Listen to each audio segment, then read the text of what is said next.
सबसे बड़ा पुण्य आत्मा कौन? एक कुत्ता और किसान की कहानी। आज की कहानी बड़ी ही ज्ञानवर्धक और शिक्षाप्रद है। आपसे निवेदन है कि इस कहानी को पूरा सुनना और ध्यान से सुनना। मित्रों, काशी में भगवान विश्वनाथ का प्राचीन मंदिर है। एक दिन मंदिर के पुजारी के स्वप्न में भगवान विश्वनाथ जी आते हैं। उन्होंने मंदिर के पुजारी से कहा कि मंदिर में धर्मात्मा और विद्वान लोगों की सभा बुलाओ। मैं उनमें से जो परम पुण्य आत्मा होगा उसे एक अनमोल वस्तु भेंट करूंगा। भगवान विश्वनाथ के स्वप्न की बात को ध्यान में रखते हुए पुजारी ने सारे नगर में इस बात की घोषणा करा दी कि जो सबसे अधिक पुण्यात्मा व्यक्ति होगा भगवान उसे अपनी कृपा का प्रसाद देंगे। मित्रों, अब तो मंदिर के पुजारी की घोषणा सुनकर काशी के सभी विद्वान, साधु संत, पुण्यात्मा लोग, दानी लोग गंगा में स्नान करके मंदिर में आ गए। सबने भगवान विश्वनाथ जी की पूजा की, उन्हें जलाभिषेक किया, प्रदक्षिणा की। उसके बाद सभा मंडप में जाकर खड़े हो गए। उस दिन मंदिर में बहुत भीड़ लगी थी।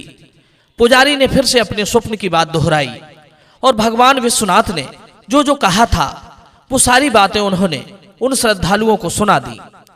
अब तो सारे लोग भगवान विश्वनाथ की जय जयकार करने लगे। तभी मंदिर में एक अद्भुत चमत्कार होता है। सबने देखा कि भगवान विश्वनाथ की मूर्ति के पास में एक दिव्य प्रकाश हुआ। उसी प्रकाश के साथ एक सोने का पत्र प्रकट होता है। उस पत्र पर बड़े बड़े रत्न जड़े हुए थे। उन रत्नों से ही मंदिर में प्रकाश फैल रहा था। पुजारी ने जब उस रत्न जड़ित पत्र को देखा तो उस पर लिखा था कि सबसे बड़ी, दयालु और पुण्यात्मा के लिए ये रत्न जड़ित पत्र दे दिया जाए। मित्रों, अब तो पुजारी भी असमंजस में पड़ गए कि इतने सारे संत भक्तों में कैसे पता करें कि सबसे बड़ा पुण्यात्मा कौन है। पुजारी बड़े ही त्यागी और सच्चे भगवत भक्त थे। उन्होंने वो पत्र उठाकर सबको दिखाया और बोले, देखो, प्रत्येक सोमवार को यहाँ सभा लगेगी। जो सबसे बड़ा पुण्यात्मा और दयालु होगा उसे ही ये स्वर्ण पत्र दे दिया जाएगा। मित्रों, अब तो चारों तरफ ये खबर वायु की तरह फैल गई। अब तो बड़ी दूर दूर से बड़े बड़े त्यागी, संत, विद्वान, तपस्वी, व्रत करने वाले, दान करने वाले लोग मंदिर में आकर जमा होने लगे। कुछ लोगों ने तो कई महीनों तक चंद्रायण व्रत किया। अब तो एक एक करके पुजारी उस पत्र को सबके हाथों में रखते जाते थे। हाथों में पहुंचते ही वो स्वर्ण पत्र मिट्टी का बन जाता था। उसका प्रकाश नष्ट हो जाता था और मन मारकर वे सब अपने घर लौट जाते थे। पुजारी के हाथों में पहुंचते ही वो पत्र फिर सोने का बन जाता था, फिर से चमकने लगता था। हजारों लोग आए और चले गए, पर किसी के हाथों में वो स्वर्ण पत्र जैसा का तैसा नहीं रहा। एक सज्जन ने तो बहुत सारे विद्यालय बनवाए थे, जगह जगह पर सेवा आश्रम लगवा दिए। दान करते करते उन्होंने अपना सारा धन खर्च कर दिया। बहुत सी संस्थाओं को बहुत सारा धन दान किया। अखबारों में उनका नाम छपता था। उन्होंने भी सोचा कि मैं भी बहुत बड़ी पुण्यात्मा हूँ, क्यों ना भगवान के उपहार को लेकर मैं भी देख लूं। यही इच्छा लेकर वे मंदिर में आए। पुजारी ने वो स्वर्ण पत्र उनके हाथों पर रख दिया, पर यह देखकर बड़ी हैरानी हुई कि वो पत्र उन पुण्यात्मा के हाथ में पहुंचते ही मिट्टी का बन गया। यह देखकर वे बड़े लज्जित हुए। पुजारी ने कहा, आप पद, मान या यश के लोभ से दान करते थे, ऐसा मालूम पड़ता है। नाम की इच्छा से किया जाने वाला दान सच्चा दान नहीं कहलाता। मित्रों, इसी तरह से और भी काफी लोग आए, पर कोई भी स्वर्ण पत्र ना पा सका। सबके हाथों में पहुंचकर वो मिट्टी का हो जाता था। कई महीनों बीत गए। बहुत से लोग स्वर्ण पत्र पाने के लोभ से भगवान विश्वनाथ के मंदिर के पास ही दान पुण्य करने लगे, लेकिन फिर भी उन्हें स्वर्ण पत्र नहीं मिला।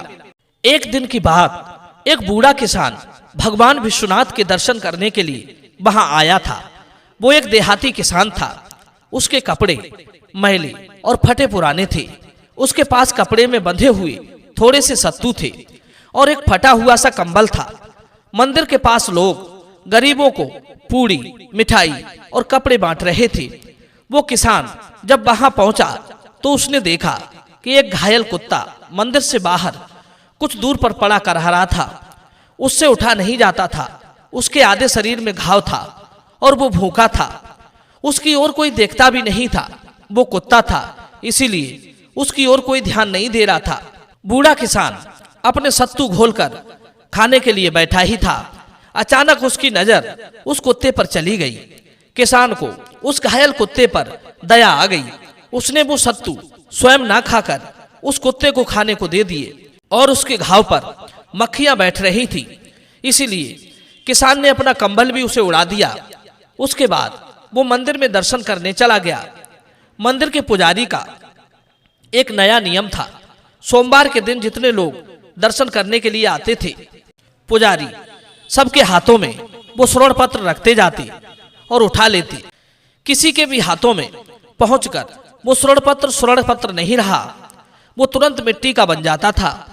जैसे ही पुजारी ने वो स्वर्ण पत्र उस बूढ़े गरीब किसान के हाथों में रखा तो वो मिट्टी का नहीं बना। वो पहले की भांति किसान के हाथों में चमक रहा था, बल्कि उस स्वर्ण पत्र में जड़े रतन और भी दुगने प्रकाश के साथ दमक रहे थे। यह देखकर सारे लोग अचंभित रह गए।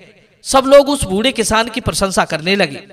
पुजारी ने वो स्वर्ण पत्र किसान को दे दिया और बोले, देखो ये स्वर्ण पत्र तुम्हें भगवान विश्वनाथ जी ने दिया है। तुम अवश्य ही इसे पाने के अधिकारी हो। तुम्हारे अंदर कोई लोभ नहीं मालूम पड़ता। तुम जरूर दीनों पर दया करने वाले हो।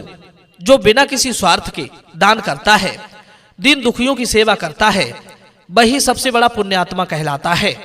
और जो लोग दान तो करते हैं, सेवा तो करते हैं, पर किसी न किसी स्वार्थ के साथ उस सेवा और सहायता में अभिमान की बू आती है। वो सहायता दिखावे के लिए भेदभाव के साथ की जाती है, वो भगवान को प्रिय नहीं होती। आजकल कोई धर्म का अनुष्ठान करता है, यज्ञ करता है, भंडारा करता है या फिर कोई और तरह की सहायता करता है, उसमें सहायता करने वाला ये दो गलतियां तो करता ही है।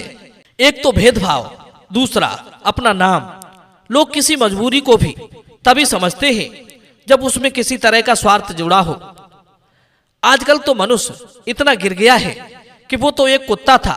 अगर कोई दीनहीन मनुष्य भी पड़ा हो, उसे सहायता की आवश्यकता हो, तो भी लोग मुंह फेर कर निकल जाते हैं। किसी घायल मूक पशु का दुख तो वे तब समझेंगे जब उनके अंदर दुखी मनुष्यों के लिए दया का भाव होगा। दुखी प्राणी की सेवा से बढ़कर कोई पुण्य नहीं है। जो दुखियों की सुनता है, भगवान उसकी जरूर सुनता है। उस किसान को स्वर्ण पत्र मिलने पर उन लोगों को बहुत बुरा लगा जो महीनों से दान कर रहे थे। वे लोग कहने लगे, हे पुजारी महोदय, क्या भगवान भी भेदभाव करता है? हमारा पुण्य तो उससे कई गुना ज्यादा बड़ा है, फिर भगवान ने हमें क्यों नहीं चुना? तब पुजारी ने बताया, हे भाइयों, आपने भी पुण्य किया है, करोड़ों रुपए दान कर दिए, परंतु फिर भी आपका पुण्य किसान के पुण्य से छोटा ही रहा। आपने भूखों को भोजन दिया, पर आप स्वयं भूखे नहीं रहे। किसान तो स्वयं भूखा रह गया, पर कुत्ते को भोजन कराया। स्वयं सर्दी में ठिठुरने लगा, पर उस कुत्ते को कंबल उड़ाया।